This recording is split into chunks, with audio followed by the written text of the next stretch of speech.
गांव सोनापुर की गलियों में एक बूढ़ा आदमी रहता था। नाम था हरिश्चंद्र।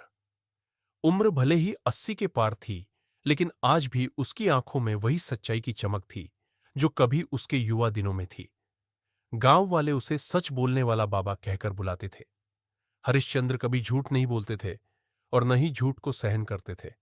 उनका एक पोता था, अर्जुन, जो 12वीं कक्षा में पढ़ता था।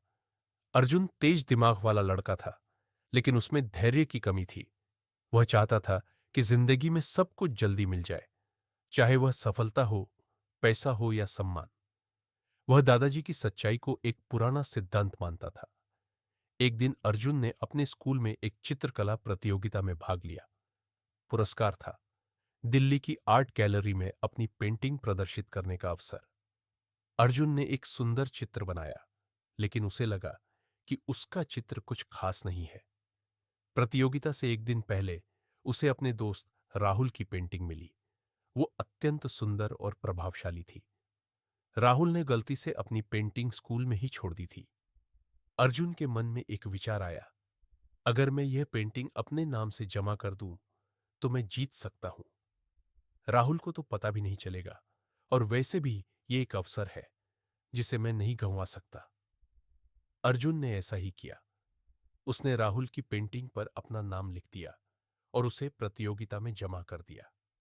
प्रतियोगिता के दिन सब लोग अर्जुन की तारीफ कर रहे थे। जब पुरस्कार की घोषणा हुई तो अर्जुन का नाम पहले स्थान पर आया। पूरा स्कूल तालियों से गूंज उठा। अर्जुन मुस्कुरा रहा था, लेकिन उसके दिल में एक बोझ था। दादाजी की कई बातें उसके जहन में गूंज रही थी। झूठ के पांव नहीं होते बेटा। शाम को जब वह घर आया तो दादाजी ने उसे गले लगाया और बोले, मुझे तुम पर गर्व है, लेकिन एक बात पूछूं बेटा, क्या यह पुरस्कार तुम्हारे कर्म का फल है या किसी और की मेहनत का? अर्जुन चौंक गया। उसने डरते हुए कहा, आपको कैसे पता चला दादाजी? हरिश्चंद्र मुस्कुराए। बेटा, आंखें भले बूढ़ी हो गई हो, पर सच्चाई को पहचानने की ताकत आज भी है। और हां, राहुल दोपहर में मुझसे मिलने आया था। वह बहुत परेशान था क्योंकि उसकी पेंटिंग गायब थी। अर्जुन की आंखों से आंसू बह निकले। उसने सारी सच्चाई बता दी और दादाजी से कहा, मैंने बहुत बड़ी गलती की है। हरिश्चंद्र बोले, गलती करना बुरा नहीं बेटा। बुरा तब है जब इंसान गलती मानने से इनकार कर दे। अर्जुन ने अगले दिन स्कूल जाकर सबके सामने अपनी गलती स्वीकार की। उसने राहुल से माफी मांगी और अपनी जीत वापस कर दी। स्कूल के प्राचार्य ने अर्जुन की ईमानदारी की सराहना की और कहा, गलती हर कोई करता है, पर उसे स्वीकार करने का साहस बहुत कम लोगों में होता है। अर्जुन ने आज हम सबको एक बड़ा पाठ पढ़ाया है, सच्चाई कभी हारती नहीं। अर्जुन ने उस दिन से यह ठान लिया कि वह दादाजी की तरह एक ईमानदार और सच्चा इंसान बनेगा। समय के साथ वह एक मशहूर चित्रकार बना, लेकिन कभी अपनी सच्चाई से समझौता नहीं किया।